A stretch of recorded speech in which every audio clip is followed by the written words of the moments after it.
if you are an empath or highly sensitive person, I'll explain it all in this video. Please remember to like this video and subscribe to my channel if you enjoy this content. My name is Stephanie. You probably know me as Altered States of Consciousness. So let's get into today's topic.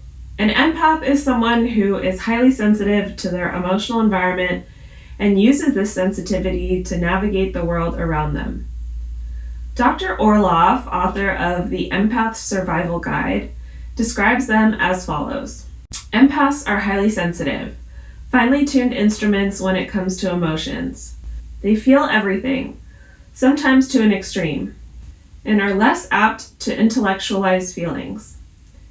Intuition is the filter through which they experience the world.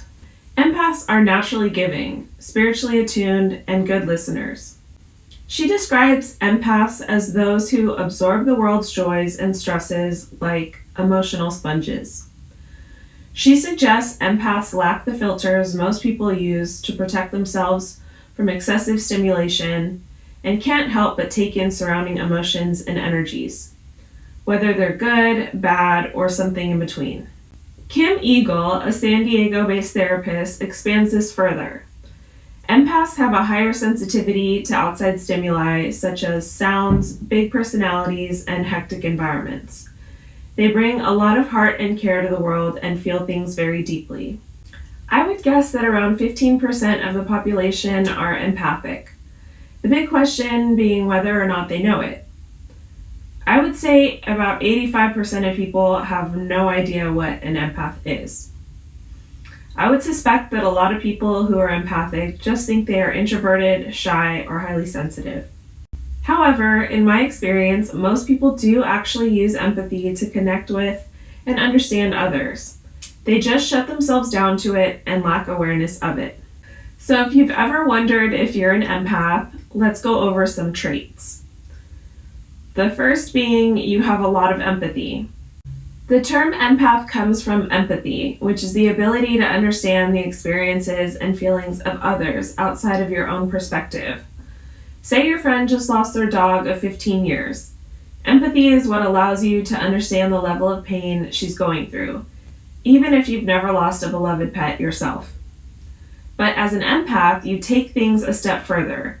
You actually sense and feel emotions as if they are part of your own experience. In other words, someone else's pain and happiness becomes your pain and happiness. 2. Closeness and intimacy can overwhelm you. Empaths often find frequent close contact difficult, which can make romantic relationships challenging. You want to connect and develop a lasting partnership, but spending too much time with someone leads to stress, overwhelm, or worries about losing yourself in the relationship.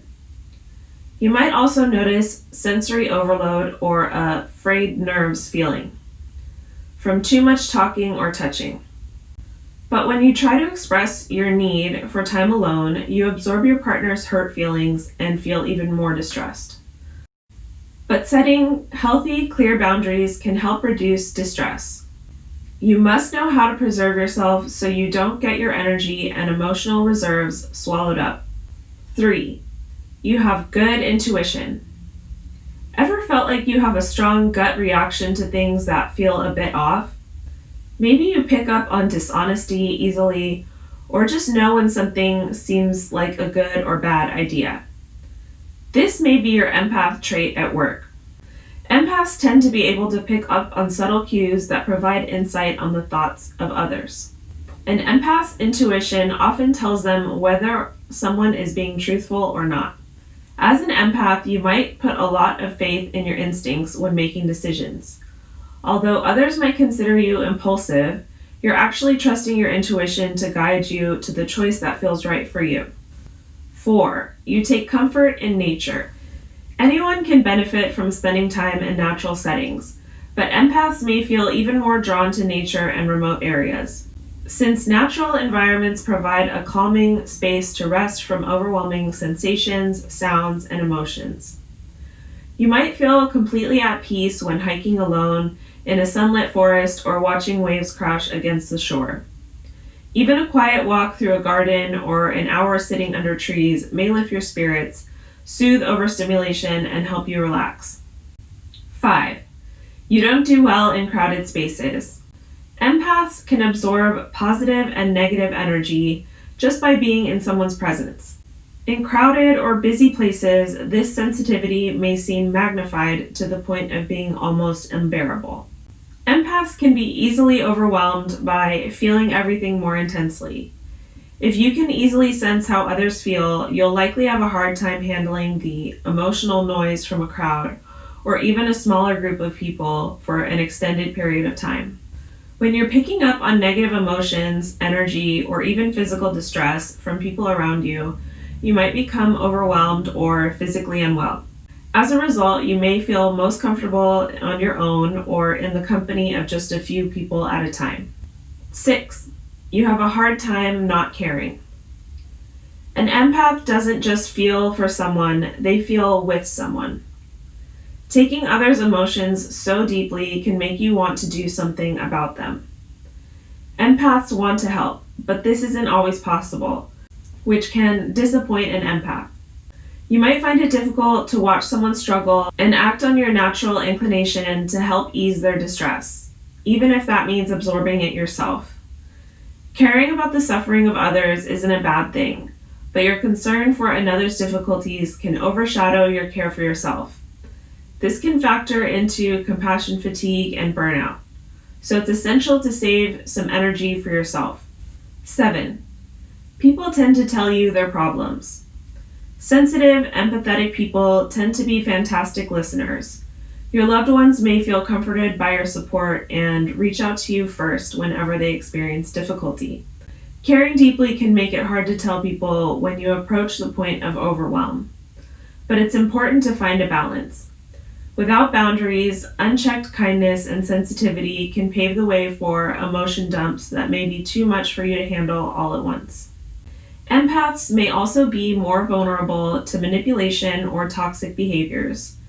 Your earnest desire to help people in distress can leave you unaware of signs of toxicity.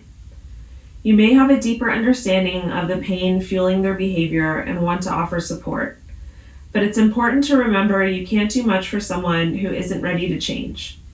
8. You have a high sensitivity to sounds, smells, or sensations. An empath's increased sensitivity doesn't just relate to emotions. There's a lot of overlap between empaths and people who are highly sensitive, and you might find that you are also more sensitive to the world around you. This could mean fragrance and odors affect you more strongly. Jarring sounds and physical sensations may affect you more strongly. You prefer to listen to media at low volumes or get information by reading. Certain sounds may trigger an emotional response. 9. You need time to recharge. Heightened sensitivity to other people's pain can be draining, so empaths may find themselves easily fatigued. Even an overload of positive feelings might exhaust you, so it's important to take the time you need to reset.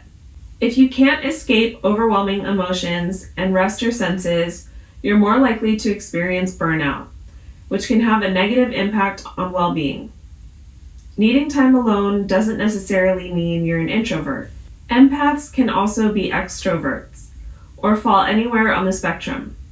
Maybe people energize you until you reach that point of overwhelm. Extroverted empaths may need to take extra care to strike the right balance between spending time with others and restoring their emotional reserves. 10. You don't like conflict. If you're an empath, you likely dread or actively avoid conflict. Higher sensitivity can make it easier for someone to hurt your feelings. Even offhand remarks might cut more deeply, and you may take criticism more personally. Arguments and fights can also cause more distress, since you're not only dealing with your own feelings and reactions, you're also absorbing the emotions of the others involved. When you want to address everyone's hurt but don't know how, even minor disagreements can become harder to cope with. 11. You often feel like you don't fit in. Despite being highly attuned to the feelings of others, many empaths find it difficult to relate to others. Others might not understand why you become exhausted and stressed so quickly. You might struggle to understand the emotions and feelings you absorb or feel like you aren't normal. This may lead you to become more private. You might avoid talking about your sensitivities and sharing your intuitions so you feel less out of place. It's never easy to feel like you don't belong, but try to see your ability to deeply empathize with others as something special. It may not be common, but it's an important part of who you are. 12. You tend to isolate. Isolation can help empaths recover from overwhelm. So completely shutting out the world may seem healing, but prolonged isolation can take a toll on mental health. There are different types of isolation, and some may offer more restorative benefits than others. Try taking your time alone outdoors when possible, and meditate in a quiet park. Walk in the rain, take a scenic drive, or garden. If people drain you easily, consider adding a pet to your life. Empaths may connect to animals more intensely and draw deep comfort from this bond. 13. You have a hard time setting boundaries. Boundaries are important in all relationships. If you're an empath, you may struggle to turn off the ability to feel and find it impossible to stop giving, even when you have no energy left. You might believe boundaries suggest you don't care about your loved ones, when the exact opposite is true. Because the experiences of others have such an intense impact on empaths, boundaries become even more essential. They help you to set limits around words or actions that may affect you negatively, allowing you to get your own needs met. When you start to feel unable to decipher your emotions from the people around you, it may be time to explore healthy boundary setting. 14. You see the world in unique ways. Deeper emotional understanding can drive your intuition, and you likely pick up on things other people miss or make connections that aren't clear to anyone else. But this increased connection to the world can also have drawbacks. Environments that don't provide much space for emotional expression can dampen your creativity and sensitivity, leaving you disinterested, disengaged, and struggling to thrive. 15. You may sometimes find it tough to cope with sensory and emotional overload. It can be difficult for empaths to protect themselves from taking on other people's emotions. Good self-care practices and healthy boundaries can help insulate you, particularly from negative emotions and energy. But the emotional noise of the world can cause significant distress when you lack the tools to manage it. If you're struggling to manage overstimulation on your own, and it affects your quality of life or keeps you from relationships and other personal goals, I'm creating a group class that could help. Make sure to subscribe to my channel to hear all about it in the next video. Remember, your needs and emotions are just as important as the ones you pick up in everyone around you. 16. One of the most important and easily recognizable traits for us empaths is intuitive knowing. One of the first times I can remember experiencing my intuitive knowing was when I was a young child. I remember I used to feel uncomfortable around certain people. I don't know how else to describe it, but their vibe just felt off. I can specifically remember telling my parents and my grandmother that her neighbor made me feel that way. The adults just tried to tell me that I was being silly, but I could never shake this strange feeling. Later on, something happened and my grandmother had a falling out with her neighbor. They got into some kind of argument. I was only a small child, so no one really ever told me what actually happened. But I remember the experience of me feeling like my intuition was validated by this experience. Science can help us understand how empaths exist. Some people have questioned whether empaths are real. Yet there is significant research evidencing mirror neurons in the brain, which are said to enable us to read and understand each other's emotions by filtering them through our own. This helps to explain empathy, but doesn't confirm the existence of people who are more empathic than others. More neuroscientific research is starting to emerge that shows a possible brain difference from a normal person versus an empathic person.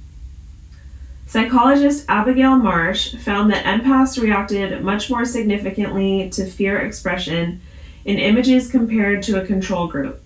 She also found that the amygdala, an almond-shaped set of neurons located deep in the brain's medial temporal lobe, which plays a key role in processing of our emotions, was 8% bigger in the empath group. Empaths have a specific role to play in society. As they are highly sensitive to their surroundings, they would have kept others safe by picking up on the minute changes in the environment. Sensing danger intuitively, there is a positive and negative to anything. Being an empath is both a gift and a curse. My empath sensitivity has helped me many times in my past. I have always been able to spot deviant behavior well in advance of others. Empaths are often introverted by nature, and because they are so sensitive to the energy around them, they become even more introverted over time. This retreat from life makes many empaths feel they are missing out on life and that they are imprisoned in a sensory hell.